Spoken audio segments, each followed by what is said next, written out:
یک مدیر، یک رئیس سازمان، او چگونه ممکنه روزی خودش رو حرام کنه؟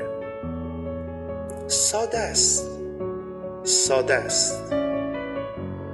به وظیفه مدیریت عمل نکنه، بازیگری سیاسی در مدیریت، یک کارمندی که قوی است رو ضعیف کنه، یک ضعیف رو رشد بده. این مدیریت نیست، این ضد مدیریت. روزی تو حرام کرد، باید امضایی کنی، گروکشی میکنی، روزی تو حرام کرد.